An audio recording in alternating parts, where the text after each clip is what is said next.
So recently I upgraded to this beast.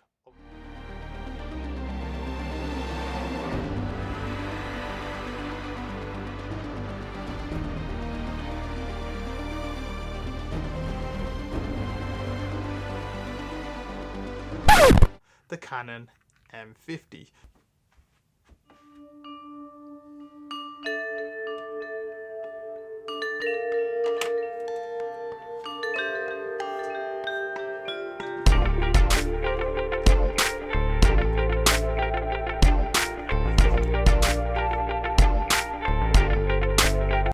Check it out. That cap that you would never lose. Optical viewfinder. And flip out screen. There you go, Canon M50. That's all you need to know. See you later, peace. Hey guys, welcome back. Now this ain't the Canon M50, but I do want to say one thing. This camera may be decades old, but look at that, it's got a flip out tiltable screen. Some camera companies still don't have this feature. Just one of those shelf things. Yeah. Hey guys, it's Sai and welcome to the channel. And if you're new here, I do videos around photography gear, unboxing, and tips on how to set up your gear. So consider subscribing. Now, I haven't done a video in a while, I would say, but the plan is still to create videos regularly. Another thing is, I don't know where I'm going with this channel. But I do know I like photography, so I'm still kind of keeping that as the niche because I do know a little bit about photography and, you know, cameras, etc. So if you do like this kind of stuff, then hit that bell notification and don't miss a video. Now, there are a few things that you need to know about this camera, especially today where there is an abundance of choices out there. I think that's the correct term. Anyways, now previously I used the Canon 80D, the Canon 70D. I've also owned a 70 and a 450D.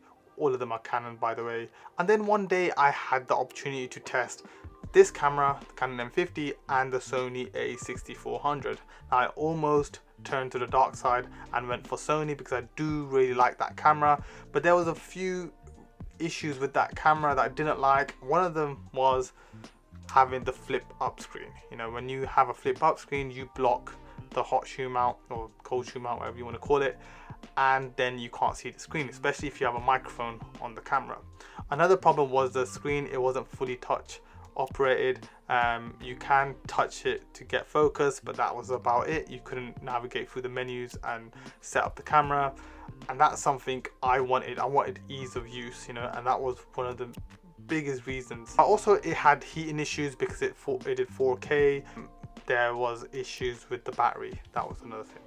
Yeah, the battery. And another thing is I own Canon glass, so lenses in the background will fit on this via mount, and that's ideal for me because I don't want to change the ecosystem, you know, and the Sony lenses are pretty expensive, and I prefer the Canon lenses. Though I'm saying this right now, I'm probably going to end up with that camera somewhere down the line. So I'm not going to dive deep into the specs, but here's a sample of what this camera has to offer.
The quick vlog test of the Canon M50. I've got it in power mode, 25 frames, full HD, and image stabilization is on both the camera and the lens. And by the way, I'm right near the motorway, so if it does sound terrible, I do apologize. So there you go, guys. Some quick B-roll and some footage from the Canon M50, and back to the car.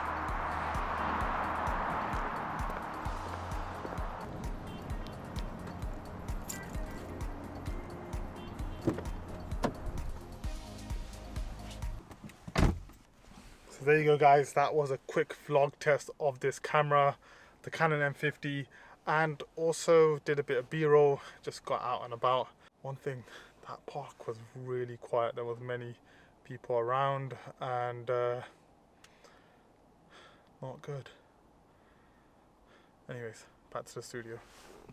So you get 4K video in this camera. Yes, it is cropped and it doesn't give you dual pixel autofocus.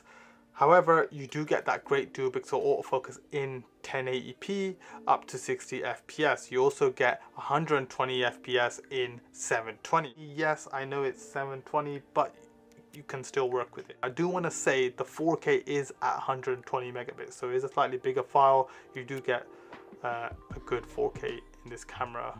Another great thing about this camera is you get digital stabilization. So if you pair that with the lens stabilization, you get pretty stable footage. It's not gimbal-like, but it does remove those micro jitters, and that is enough, especially if you're going to vlog with it, or you know, you're going to do some handheld shots.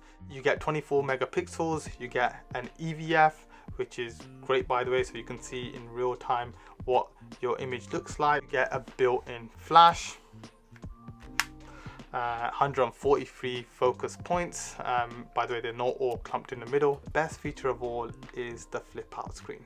Now this is fully touch operated, so you can actually just navigate through the screen to set up your camera, and that is ideal, especially if you're a solo content creator just like me. Very handy, trust me, it makes a big difference, saves you a lot of time.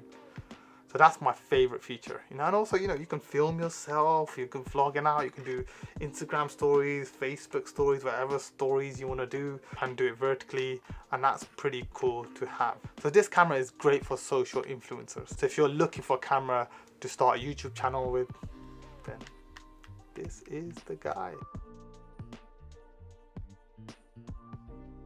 The biggest selling point of this camera is that it's tiny. And if I put this caps on, let's close this screen so I don't scratch it, and I can put it in my hoodie kind of pocket here, and peace, adios. Okay. So you get the point, it is very small.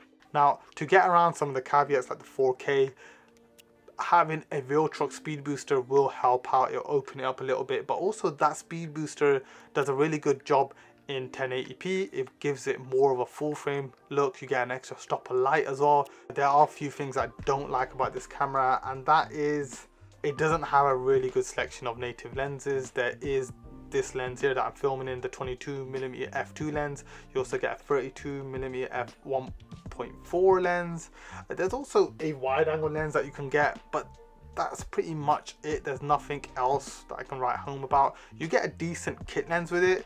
By the way, I do prefer this kit lens over the 18-55 because this is slightly wider. It's the 15-45 f3.5 at the widest, and I didn't check, 6.3 at the tail end. So yeah, not the best for low light. There are companies like Sigma that have released 3 prime lenses for this camera, and they are 1.4 prime lenses, which means that it's going to shoot really good in low light. Now also, you don't get all eye codec, so if you are looking to color grade and bring out the shadows a little bit, you're not going to get C-Log in here. It's an entry-level mirrorless camera, so that's not a deal breaker.